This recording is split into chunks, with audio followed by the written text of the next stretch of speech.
Καλημέρα σε όλους και από μένα. Ευχαριστώ πάρα πολύ τον κύριο Μπότε και φυσικά την καθηγήτριά μου που μου έδωσε την ευκαιρία να αναπτύξω το συγκεκριμένο θέμα. Μη τεκμηριωμένες λοιπόν παρεμβάσεις.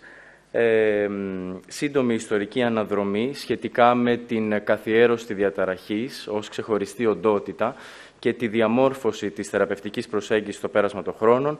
Το 1911, πρώτος ο Ελβετός ψυχίατρος Μπλόιερ χρησιμοποίησε τον όρο αυτισμό για να περιγράψει συμπτώματα της σχιζοφρένειας. Το 1920, πρώτη θεραπεία το ηλεκτροσόκ. Το 1943-44, οι Γερμανοί ψυχίατροι Κάνερ και Άσπεργκερ περιέγραψαν τον αυτισμό ως διαταραχή της επικοινωνίας και του συναισθήματος. Το 1950 διατυπώθηκε η θεωρία της μητέρας ψυγείο και με απομάκρυνση των γονέων θεωρήθηκε κατάλληλη θεραπεία. Το 1970 εφαρμόστηκαν ακραίες τιμωρίες με σκοπό την αποστροφή από μία συμπεριφορά. Το 1987 και 1997 εισήχθησαν οι θεραπείες συμπεριφοράς και τα προγράμματα ειδικής αγωγής και το 2013 καταχωρήθηκε στο Διαγνωστικό και Στατιστικό Εγχειρίδιο Ψυχικών Νόσων ως ξεχωριστή οντότητα με τα σημερινά της χαρακτηριστικά. Λοιπόν, στην παρούσα κατάσταση, αποτελεσματικότερη θεραπεία αποτελεί το εξατομικευμένο πρόγραμμα εκπαίδευση σε κοινωνικές δεξιότητες και αμοιβαία επικοινωνία σε συνδυασμό με τη συμπεριφορική παρέμβαση και τη φαρμακοθεραπεία. Στόχος είναι η μεγιστοποίηση της λειτουργικότητας, επίτευξη ανεξαρτησίας, βελτίωση της ποιότητας ζωής. Η βραδία όμως πρόοδος των προγραμμάτων συμπεριφοράς, καθώς επίσης και ανεπιθύμητες ενέργειες φαρμακοθεραπείας, οδήγησαν τόσο την επιστημονική κοινότητα όσο και τις οικογένειες των παιδιών με ΔΑΦ στην αναζήτηση συμπληρωματικών εναλλακτικών θεραπείων. Έτσι, ένας ορισμός θα μπορούσαμε να πούμε ότι πρόκειται για ιατρικά προϊόντα ή πρακτικές που χρησιμοποιούνται μαζί συμπληρωματικά με τη συμβατική θεραπεία ή αντί της συμβατικής θεραπείας εναλλακτικά. Σύμφωνα με τα βιβλιογραφικά δεδομένα, υπολογίζεται ότι ένα ποσοστό 39% των παιδιών με ΔΑΦ κάνουν χρήση συμπληρωματικών εναλλακτικών θεραπείων. Από αυτά, σε μεγαλύτερο βαθμό, αυτά που παρουσιάζουν και συνοσυρότητες όπως γαστρεντερικές διαταραχές, επιληπτικές κρίσεις, διαταραχές συμπεριφοράς. Αν κλικάρει κανείς θα διαπιστώσει ότι 248 μελέτες βρίσκονται σε εξέλιξη. Πολλές οι συμπληρωματικές εναλλακτικές θεραπείες θα μπορούσαν να ταξινομηθούν αδρά σε δύο μεγάλες κατηγορίες: βιολογικά προϊόντα ή βιολογικές πρακτικές, μη βιολογικές πρακτικές.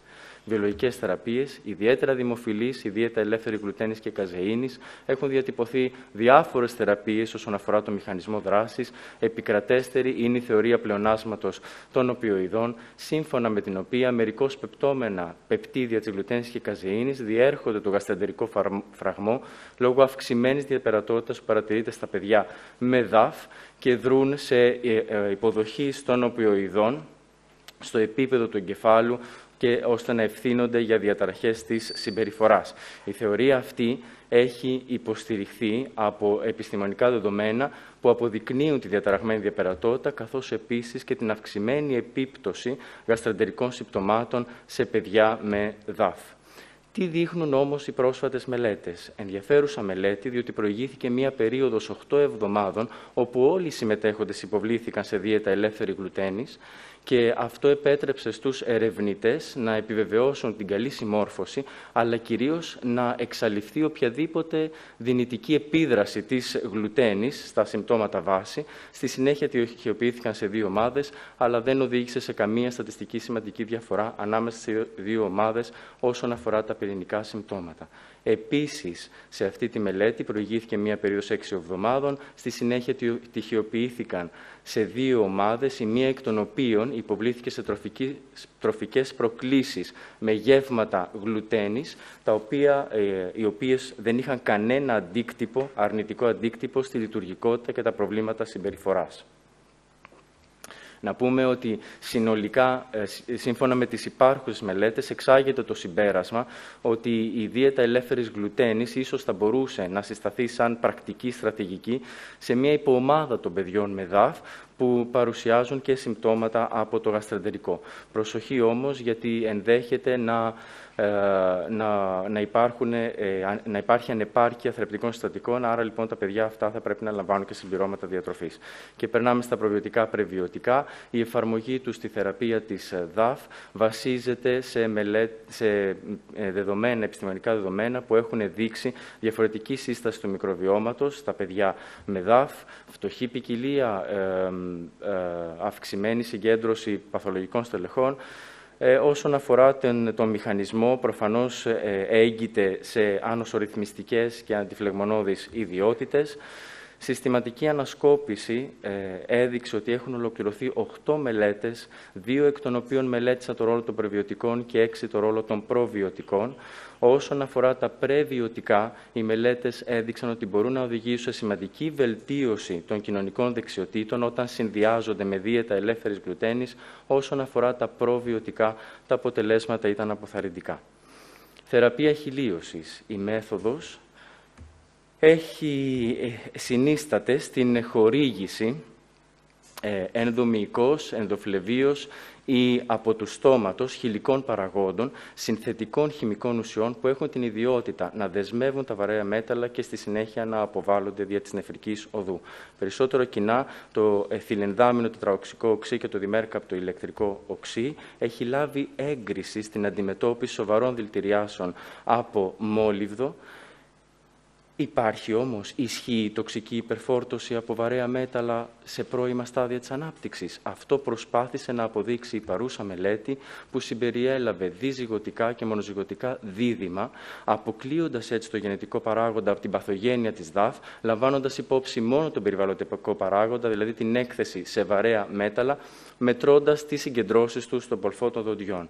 Και τελικά οδηγήθηκε στο συμπέρασμα ότι ναι, στα δίδυμα αδερφάκια με ΔΑΦ υπάρχει μειωμένη έκθεση, πρόσληψη σημαντικών απαραίτητων βασικών μετάλλων και υψηλότερη έκθεση σε τοξικά μέταλλα.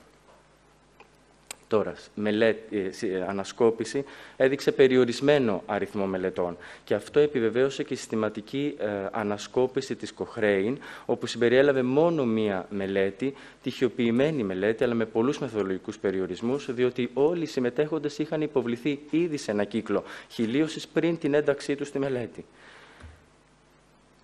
Ο Αμερικάνικος Οργανισμός Πρόληψης Φαρμάκων και Τροφίμων προειδοποιεί για πλειάδα παρενεργειών, εκ των οποίων και θανατηφόρες. Πράγματι, έχει καταγραφεί ο θάνατος 3 ατόμων, ανάμεσα στα οποία και ένα αγόρι 5 χρονών κατά τη διάρκεια της θεραπείας. Καναβινοειδή. Από τα τέλη της δεκαετίας του 19ου αιώνα, οι θεράποντες γιατροί πειραματίζονται με τη χρήση της, εκτεταμένη βιβλιογραφία σχετικά με τα καναβινοειδή και κυρίως την καναβιδιόλη και τετραίδρο καναβινόλη. Η καναβιδιόλη επιδεικνύει αντιψυχωτικές, αγχολητικές, αντιοξυδωτικές και αντιφλεγμονώδεις ιδιότητες με υψηλό κατόφλι τοξικότητας, χάρη στη δράση της ως αγωνιστής του ενδοκαναβινοειδού συστήματος. Πρόκειται για νευροτροποποιητικό δίκτυο, το οποίο ασκώντας τροποποιητική δράση σε γκάμπαεργική και γλούταμαεργική μεταβίβαση,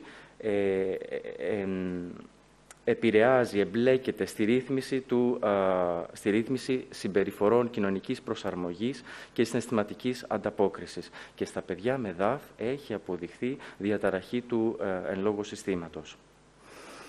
Πρόσφατη μελέτη το 2019 επιβεβαίωσε το ασφαλές προφίλ της μεθόδου, διότι περισσότερο κοινή ανεπιθύμητη ενέργεια που καταγράφηκε ήταν η ανησυχία. Βέβαια υπάρχει ένας μεγάλος αριθμός από ανεπιθύμητες ενέργειες, το ίδιο είχαν επιβεβαιώσει και παλαιότερες μελέτες και επίσης έδειξε ότι ένα σημαντικό ποσοστό, το 78% των ασθενών που συμπεριλήφθηκαν, ανέφεραν μετρίως σημαντικού βαθμού βελτίωση όσον αφορά προβλήματα συμπεριφοράς, ποιότητα ύπνου και ικανότητα εκτέλεσης δραστηριοτήτων καθημερινής ρουτίνας.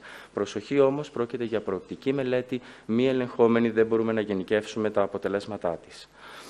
Μεταμόσχευση κυτάρων στελεχιαίας μορφολογίας με ικανότητα αυτοανανέωσης για απεριόριστο χρόνο. Ο μηχανισμός τους πιθανόν η ιδιότητά τους ιστικής επιδιόρθωσης και τη φλεγμονώδεις ιδιότητές τους, συχνότερες πηγές απομόνωσης, η εσωτερική κυταρική μάζα της βλαστοκύστης, η γέλη φάρτων του ομφαλίου λόρου και ο λιπόδης ιστός. Ανασκόπηση έδειξε ότι έχουν ολοκληρωθεί μόνο 5 μελέτες, όμως αυτές οι μελέτες έχουν επιβεβαιώσει την ασφάλεια της μεθόδου, έχουν δείξει ενθαρρυντικά, θετικά αποτελέσματα όσον αφορά την ανακούφιση και πυρηνικών και δευτερευόντων συμπτωμάτων του αυτισμού, αλλά παρουσιάζουν πάρα πολλές διαφορές ως προς το σχεδιασμό τους και κυρίως η διχογνωμία είναι όσον αφορά την πηγή προέλευσης των κυτάρων. Πριν ολοκληρώσουμε τις βιολογικές θεραπείες, αξίζει να κάνουμε μια σύντομη αναφορά στην οκυτοκίνη και την λουτεολίνη. Η οκυτοκίνη θεωρείται ότι ενεργοποιεί νευρονικά κυκλώματα που συνδέουν δομές του μετεχμιακού συστήματος, το οποίο εμπλέκεται στη ρύθμιση συναισθήματος και συμπεριφοράς. Σε θηλαστικά με συμπεριφορές αυτιστικού τύπου έχουν ανοιχτευτεί χαμηλά επίπεδα οκυτοκίνης και πράγματι και σε αυτή τη μελέτη, διπλή, τυφλή, τυχιοποιημένη μελέτη, εικονικά ελεγχόμενη, η ενδορυνική χορήγηση οκυτοκίνης έδειξε ότι ενισχύει τις κοινωνικές δεξιότητες σε παιδιά με ΔΑΦ που παρουσιάζουν χαμηλά επίπεδα οκυτοκίνης στον ορό του αίματος. Λουτεολίνη, φυτικό φλαβονοειδές, αντιφλεγμονώδεις ιδιότητες, αναστέλει την ενεργοποίηση των συστευτικών κυτάρων από την ευρωτενσίνη, αναστέλλεται κατ' επέκταση και απελευθέρωση φλεγμονωδών κυταροκινών. Η χρήση της στην ΔΑΦ έχει βρει εφαρμογή λόγω ότι έχει παρατηρηθεί αυξημένη συγκέντρωση κυταροκινών στα παιδιά με ΔΑΦ, όπως άλλωστε επιβεβαιώνεται και σε αυτή τη μελέτη που συμπεριέλαβε 40 παιδιά με ΔΑΦ, τα οποία παρουσίαζαν υψηλά επίπεδα ιντρελευκίνης 6 και TNF.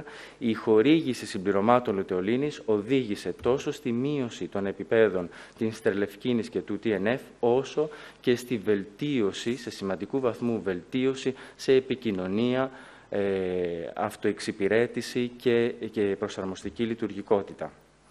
Μη βιολογικές θεραπείες. Υπερβαρικό οξυγόνο έχει λάβει έγκριση και χρησιμοποιείται στην αντιμετώπιση της νόσου αποσυμπίεσης των δυτών, αρτηριακή εμβολία από αέρια, αποκατάσταση εγκαυμάτων, αθλητικών κακώσεων, συνίσταται στην χορήγηση οξυγόνου σε πιέσεις ψηλότερες της ατμοσφαιρικής, εντός ειδικών θαλάμων, θάλαμη αποσυμπίεσης, συχνότερες παρενέργειες στο βαρότραυμα και ο πνευμοθώρακας. Πιθανολογείται ως μηχανισμός δράσης ότι η ιστική υπεροξυγόνωση οδηγεί σε μεταβολική αφύπνιση των νευρικών κυτάρων, αυξημένη ενζυμική δραστηριότητα, καταβολισμός των κυταροκινών και τελικά μείωση αυτού του χρόνιου ειδήματος στον εγκέφαλο που αφήνει περιθώρια για ανάπλαση της αρχιτεκτονικής του εγκεφάλου. Πρόσφατη μελέτη, τυχιοποιημένη, δεν έδειξε ουσιαστικά σημαντική διαφορά ανάμεσα στις δύο ομάδες σε όλα τα υποεξέταση πεδία της ανάπτυξης και της συμπεριφοράς. Μουσικοθεραπεία, δύο τεχνικές, ενεργητική και παθητική. Η μουσική θεωρείται ότι λειτουργεί ως μέσο μη λεκτικής επικοινωνίας, διότι η επεξεργασία της επιτελείται σε διαφορετική περιοχή του εγκεφάλου από εκείνη του λόγου. Συστηματική ανασκόπηση της βιβλιογραφίας έδειξε βελτίωση, συμπεριέλαβε 10 μελέτες και έδειξε σημαντικού βαθμού βελτίωση σε μη λεκτικές δεξιότητες, σε κοινωνική αλληλεπίδραση, σε κοινωνική πρωτοβουλία, σε κοινωνική προσαρμογή. Όμως, η βελτίωση παρατηρήθηκε κατά τη διάρκεια της θεραπείας, όχι εκτός της θεραπείας. Άρα, λοιπόν, απαιτείται περισσότερες μελέτες, περαιτέρω μελέτη της νευροβιολογίας, μουσικής επεξεργασίας σε άτομα με ΔΑΦ, ώστε να τεκμηριώσουμε τα ωφέλη της. Παρέμβαση υποβοηθούμενη από ζώα. Στις πρώτες μελέτες χρησιμοποιήθηκε ο σκύλος. Έχει κερδίσει έδαφος τα τελευταία χρόνια το άλογο. Οι κινήσεις και συμπεριφορές ενός ζώου, επειδή είναι επαναλαμβανόμενες και αναμενόμενες, θεωρείται ότι θα μπορούσαν να βοηθήσουν ένα παιδί στην ερμηνεία των κοινωνικών μηνυμάτων. Έχει αποδειχθεί ότι η υποθεραπεία συντελεί σε βελτίωση του κινητικού τομέα, στάση σώματος, ισορροπία, συντονισμός. Και τι έκαναν λοιπόν εδώ? Μέτρησαν την κορτιζόλη αφύπνισης σε παιδιά με ΔΑΦ, που όπως ξέρουμε αποτελεί δείκτη στρες, πριν την επαφή με το ζώο, κατά τη διάρκεια της επαφής με το ζώο και όταν απομάκρυναν το ζώο παρατηρήθηκε μια αύξηση κατά 48%. Επίσης, αυτή η μελέτη είναι πάρα πολύ ενδιαφέρουσα. Συμπεριέλαβε 99 παιδιά, τα χώρισαν σε μικρές ομάδες 3 παιδιών, το ένα εκ των οποίων ήταν παιδί με ΔΑΦ, με διαταραχή, τα άλλα 2 τυπικής ανάπτυξης. Βιντεοσκόπησαν την αλληλεπίδρασή τους με την παρουσία παιχνιδιών και με την παρουσία ζώων. Τα παιδιά αυτά βελτίωσαν τις προκοινωνικές και κοινωνικές τους δεξιότητες πολύ περισσότερο με την παρουσία ζώων έναντι με την παρουσία των παιχνιδιών. Επίσης, όσον αφορά την θεραπευτική υπασία, μια μελέτη, τυχιοποιημένη μελέτη, έδειξε σημαντικά στατιστική βελτίωση στα δευτερεύοντα περισσότερο χαρακτηριστικά της διαταραχής, ευερεθιστότητα και υπερκινητικότητα. Προσοχή όμως, γιατί δεν μπορεί να γενικευθεί η αποτελεσματικότητα για το λόγο ότι τα ερωτηματολόγια αξιολόγησης που χρησιμοποιήθηκαν αμφισβητείται η αξιοπιστία τους από εκπαιδευτές, εκπαιδευτές και από τους γονείς που έδωσαν την αναφορά τους σχετικά με την εξέλιξη του παιδιού. Διακρανιακός μαγνητικός ερεθισμός έγκυται στην εφαρμογή ενδοκρανιακά ασθενούς ρεύματος που γεννιέται εξωκρανιακά με τη γρήγορη εναλλαγή μαγνητικών πεδίων. Πιστεύετε ότι οι επαναλαμβανόμενες διεγέρσεις συντελούν στην τροποποίηση της λειτουργίας αλλά και της δομής μιας περιοχής του εγκεφάλου, δηλαδή διεγείρει δευτερογενώς στην νευροπλαστικότητα του εγκεφάλου. Ασφαλής μέθοδος χρησιμοποιείται στην αντιμετώπιση της μείζωνος καταθλιπτικής συνδρομής και ως εργαλείο στη μελέτη της παθοφυσιολογίας της ΔΑΦ. Οι μελέτες είναι περιορισμένος ο αριθμός. Ενθαρρυντικό είναι ότι υπάρχουν 4 μελέτες σε εξέλιξη που πληρούν τα κριτήρια για την αξιοπιστία των αποτελεσμάτων τους. Και τέλος, βιολογική ανατροφοδότηση. Καταγραφή αυτόνομων βιολογικών λειτουργιών με τη βοήθεια ειδικών μηχανημάτων, οι οποίες γίνονται αντιληπτές από τον ασθενή μέσω ψηφιακών και οπτικών σημάτων. Εκπαιδεύεται ο ασθενής σε πρακτικές αυτοελέγχου, ώστε να είναι σε θέση να τροποποιήσει την ένταση παθολογικής λειτουργίας και να την επαναφέρει σε φυσιολογικά επίπεδα. Φυσικά και έχουν προσαρμοστεί στα παιδιά, τα μηνύματα μεταφέρονται μέσω κινουμένων σχεδίων και εκπαιδεύονται με παιγνιώδη τρόπο τα παιδιά. Στη μελέτη αυτή χρησιμοποιήθηκε μια καινοτόμως τεχνική, ακουστική νευροανάδραση, και κατέληξε στο συμπέρασμα ότι μετά από 12 εβδομάδες παρέμβαση μπορεί να οδηγήσει σε σημαντικού βαθμού αλλαγές τόσο στο ηλεκτρογκεφαλογραφικό προφίλ των παιδιών με αυτισμό, διότι έχουν παρατηρηθεί διαφοροποιήσεις στο ηλεκτρογκεφαλογραφικό τους προφίλ, όσο και σε προβλήματα συμπεριφοράς σε όλα τα σταθμισμένα ερωτηματολόγια που χρησιμοποιήθηκαν. Υπάρχει και εδώ ένας βασικός περιορισμός, ότι η μέθοδος αυτή είναι πιο εφικτό να χρησιμοποιηθεί από παιδιά με ΔΑΦ, αλλά με υψηλό δείκτη νοημοσύνης. Συνοψίζοντας, πολλές οικογένειες αναζητούν εναλλακτικές θεραπείες. Πολλές είναι εύκολα προσβάσιμες και είναι ελκυστικές. Όμως δεν έχει αποδειχθεί η αποτελεσματικότητα και ασφάλειά τους. Απαιτείται προσοχή, χρειαζόμαστε δεδομένα υψηλής ποιότητας. Πολλά ερωτήματα τελικά, ποιες ομάδες ή υποομάδες των παιδιών ΔΕΔΑΦ θα μπορούν να ευνοηθούν από αυτές τις θεραπείες. Μετά από όλη αυτή τη μελέτη της βιβλιογραφίας, ελπιδοφόρες μάλλον οι ειδικής δίαιτες σε συνδυασμό με προβιωτικά, η κάναβης, η θεραπεία υποβοηθούμενη από ζώα και η βιοανάδραση. Υπάρχει βέβαια, εδώ έχω καταγράψει αυτές που είναι περισσότερο μελετημένες. Υπάρχει μεγάλος αριθμός από τις θεραπείες και θα ήθελα να πω ότι όσον αφορά την εμπειρία μας από το ιατρείο, να σας μεταφέρω λίγο την εμπειρία μας. Έχουμε παιδάκια που κάνουν χρήση συμπληρωματικών και εναλλακτικών θεραπείων και σύμφωνα περισσότερο με τις αναφορές των γονέων και λιγότερο από τη δική μας παρατήρηση, τα παιδιά αυτά παρουσιάζουν βελτίωση κατά τη διάρκεια της θεραπείας. Μετά το πέρας της θεραπείας ουσιαστικά επιστρέφουν στην αρχική τους κατάσταση.